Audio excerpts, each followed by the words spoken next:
Jamaica is the largest Caribbean source of marijuana and a major transit point for South American cocaine headed to North America and other international markets. Some 200 illegal firearms are smuggled onto our shores each month. All routes lead to Jamaica in the drug and gun trade. Our focus tonight on CS311. Crime Stop Jamaica and National Bakery, in association with TVJ and our sponsors, ICD Group, Grace Kennedy, Home and Things, Progressive Grocers and Guardsman, present CS311 with Deirdre Dixon and Leroy Hall.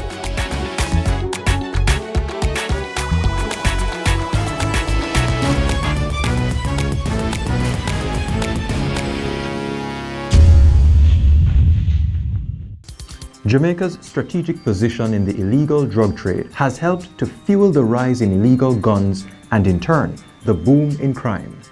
A shocking 80% of murders in Jamaica are gun-related. And despite strict gun laws, illegal weapons continue to filter in, often in exchange for drugs.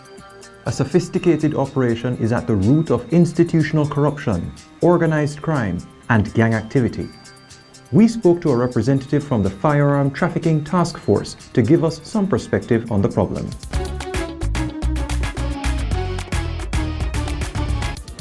The Firearm Trafficking Task Force is a subunit of the Counterterrorism and Organized Crime Investigations Branch, in collaboration with agencies such as Jamaica Customs, Jamaica Defense Force, Port Authority of Jamaica, and other external partners. Its functions are to conduct investigations in the trafficking of firearms, both at the controlled and uncontrolled ports of entry in Jamaica, as also to identify personal persons across Jamaica and elsewhere that are involved in illicit trading and trafficking of firearms and ammunition. There are several ways which persons use to import firearms. The controlled ports through barrels and other imports, uncontrolled ports by way of variations of sea travel. Most of the firearms come from the US, Central America, and Southern American countries. The high demand for weapons in Jamaica is dependent on three factors: power, for profit, and for protection. Criminals and criminal organizations primarily use firearms for the purpose of exerting undue influence on communities and spaces. Power ultimately transfers into profit, so they are interlinked in that regard. Also, they want to protect their turf, their areas of control and dominance. All the parishes in Jamaica are affected in some measure by the importation and the presence of these firearms being used to commit crimes. Peddlers, they look forward for profit in selling these arms and ammunition to other criminals and networks. It is a business that they see some measure of profit in. Unfortunately, it is causing profit for some and death and destruction for the majority of Jamaicans, ultimately affecting the economy and the quality of life for this island. Not even Sunday is sacred anymore, and June 9, 2019 was far from sacred for residents of Keats Avenue, Duhaney Park. Loud explosions shattered the morning calm coming from the home of Salome and Simona Plummer. The police were summoned, but the damage was already done. This is our Unsolved Crime of the Week.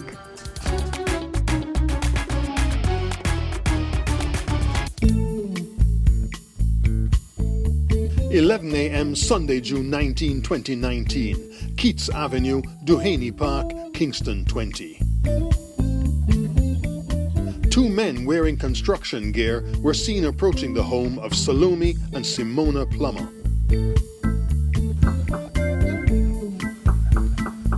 One sister asked the other to let the person in as they were expecting a repairman.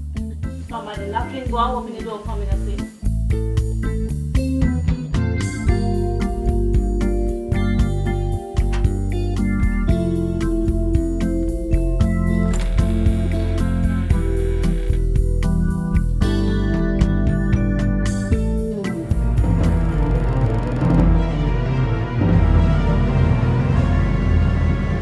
Suddenly there were loud explosions.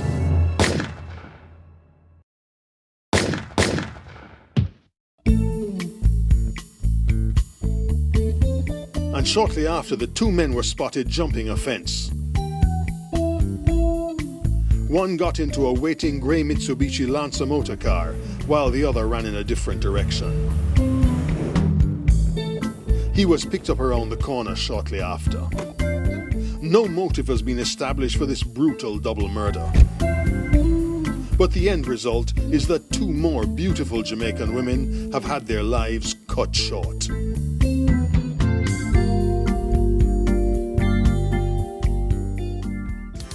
Imagine the pain. Two members of one family gone. When I first received a call that two of my family members were killed, I was totally shocked, numb, wondered if I was in a dream. I was dazed just to hear that two family members passed. I thought that maybe it was a mistake or they are the wrong persons. It was painful, beyond description to have heard the news. The experience has changed the family significantly. The family is still, continuing state of mourning and grief.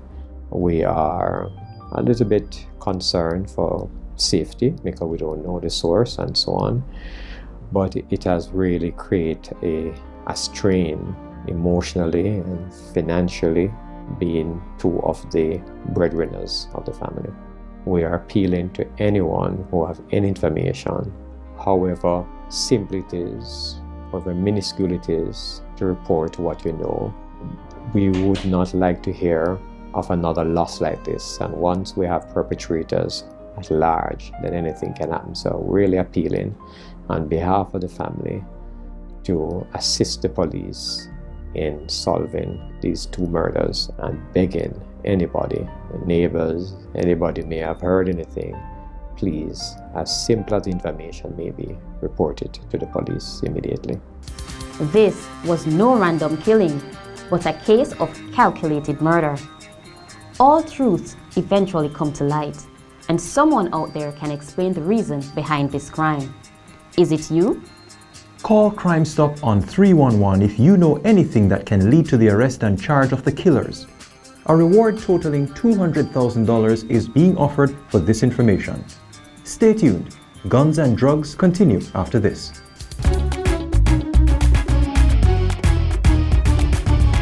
A recent New York Times article featured Brianna, a firearm that was tracked for 24 years from its original purchase in the US to its arrival in Jamaica, where it has left behind a trail of destruction. This one gun has been linked to at least 9 local murders, including a double homicide, a father at a wake, and a single mother of 3. To get a better sense of the impact of guns and drugs, let's examine the numbers. The fallout from the drug and guns trade is continuing to hold the country to ransom. Did you know that from 1989 to September 2019, Crime Stop assisted in the recovery and destruction of approximately $804 million worth of narcotics? This year alone, Crime Stop has been instrumental in the seizure of more than 1,848 kilograms of cured marijuana and 2.1 hectares of marijuana plants. As Jamaica debates the full legislation of ganja, many forget that the large scale of ganja cultivation by unlicensed individuals is a breach of the Dangerous Drugs Act. Much of the ganja and other drugs like cocaine passing through the country are traded for guns.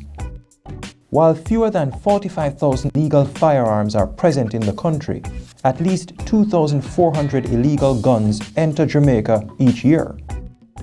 80% of the average 1,200 to 1,300 murders in Jamaica each year are as a result of guns, compared to 32% of homicides worldwide. From 1989 to September 2019, Crime Stop assisted in the seizure of 833 illegal firearms and 53,872 rounds of ammunition.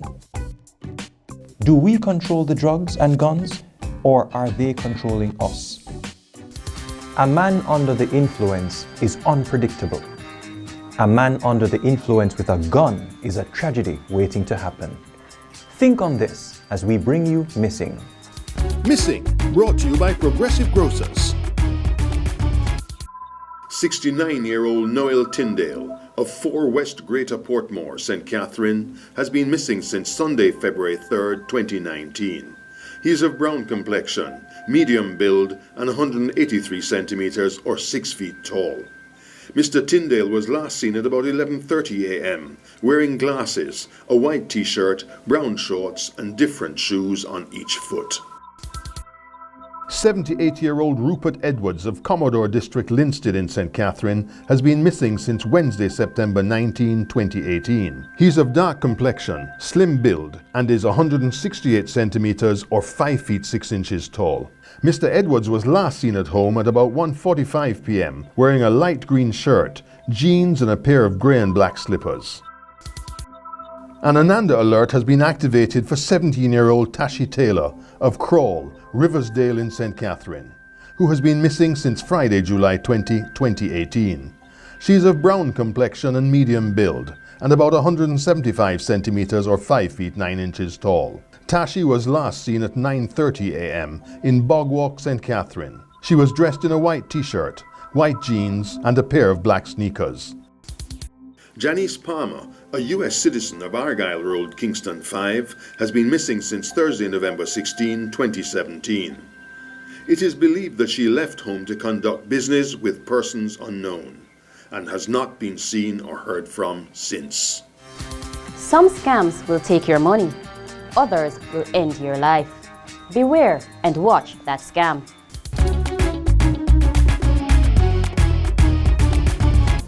Me say me no want to go a Negril, no, not even to my bay, no, me got my passport and my visa, so a England me a stay.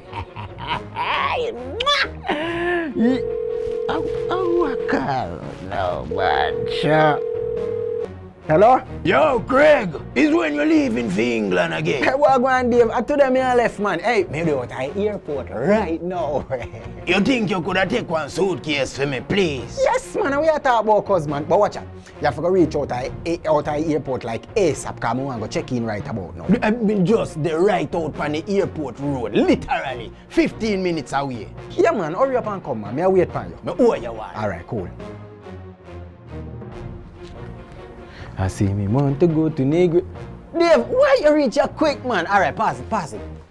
Yeah, but light, man. Are we having a this, so? All right, later on, all right? You owe me one, you know. Remember that. All right. So when I call you and tell you, say, send me some money come to England, you better send it. Oh, me now? All right, me I come. Welcome, sir. Can I see your passport and boarding pass? Yeah, sure. Okay. How many bags are you checking in? 2. Good. Can you put them on the scale, please? Yeah, sure. And did you pack these bags yourself? Well, this one, yes, this one is my one.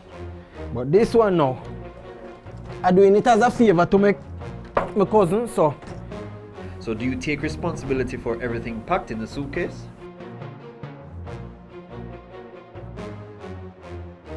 Why you gonna ask me a question like that? Because if there's anything illicit in there, you could go to jail. Jail? Yes. Jail? Look, I'm a cousin bag. My cousin not do them kind of things they to me, man. What you talking about? Okay. You serious? I think I better look and see. Me bumblebees. So ganja in a suitcase. If you could have do this to me, I got prison for you. Look how the man mash up my life, man. Here's the perfect example of not using your head. You must check and make sure that every and anything you're traveling with is legitimate. You don't want to end up like Craig. If you decide to help someone out by carrying that extra suitcase, by all means, do so. But make sure see the contents yourself. In addition, never accept a sealed package of any kind for international travel. Be smart. Think carefully. Don't be scammed.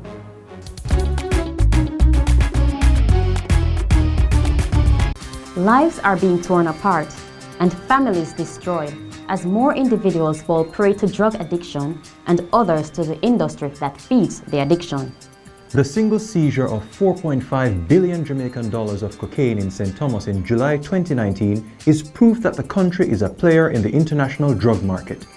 A member of the Narcotics Division helps us explore Jamaica's drug connection.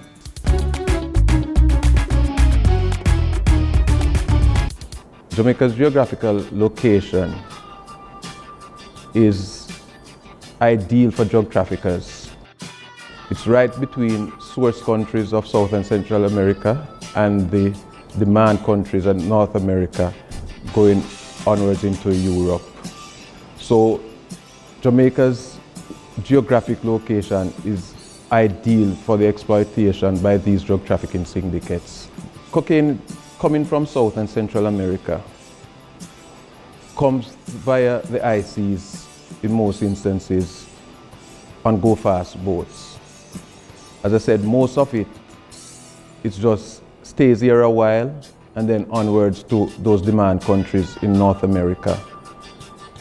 What we understand over the years is that when these large shipments comes in, it is likely that some guns may come with them.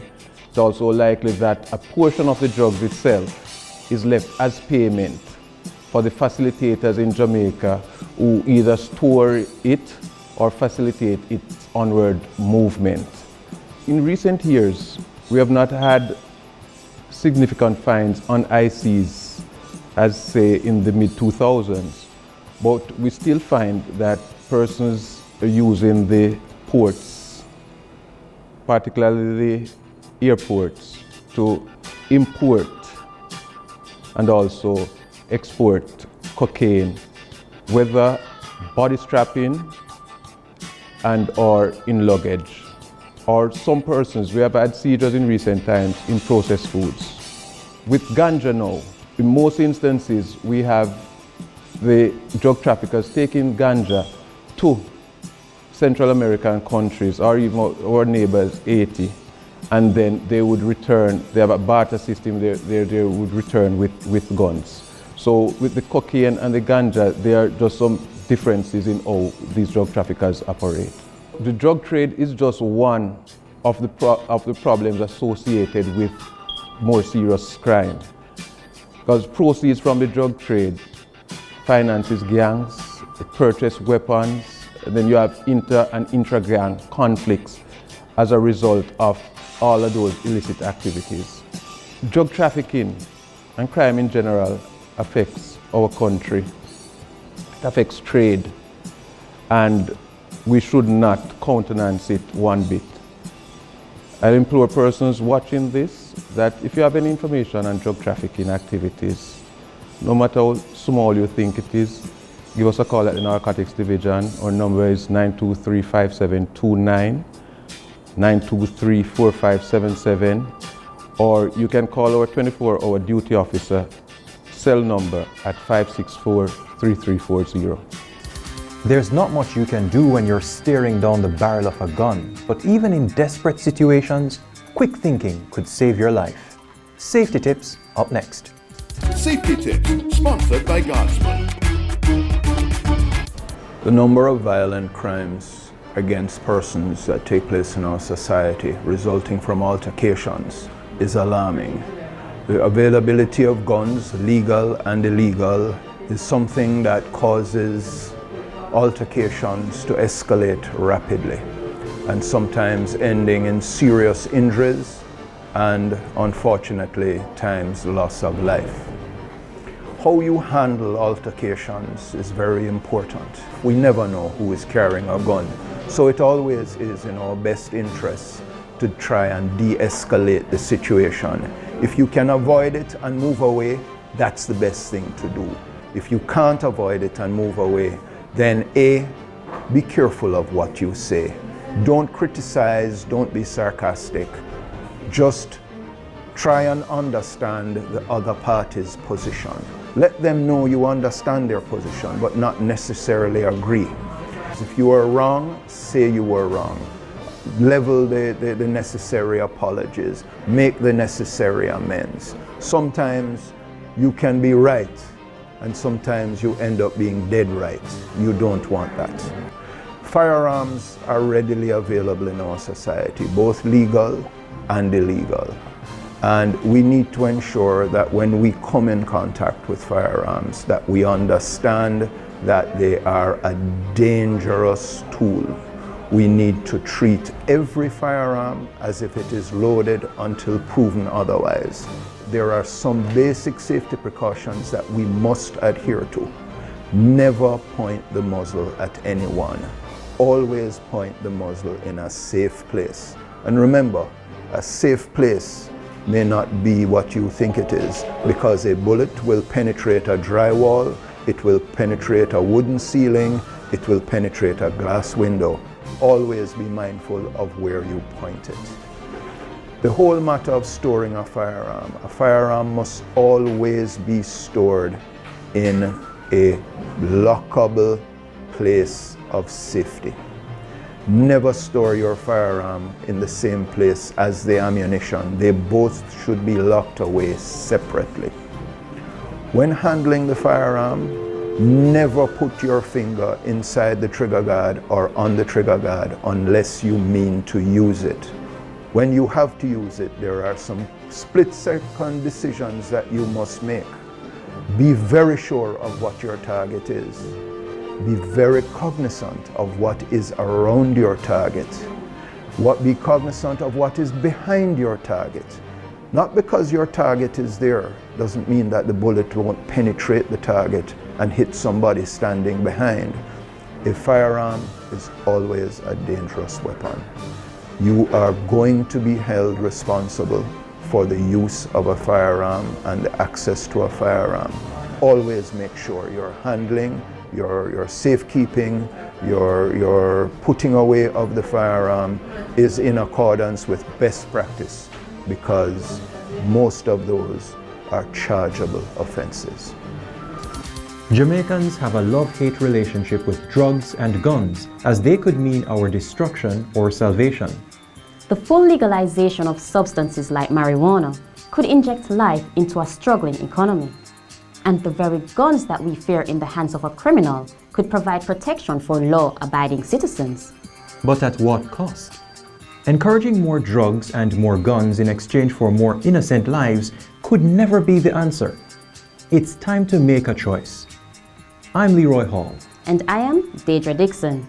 CS311 returns next week.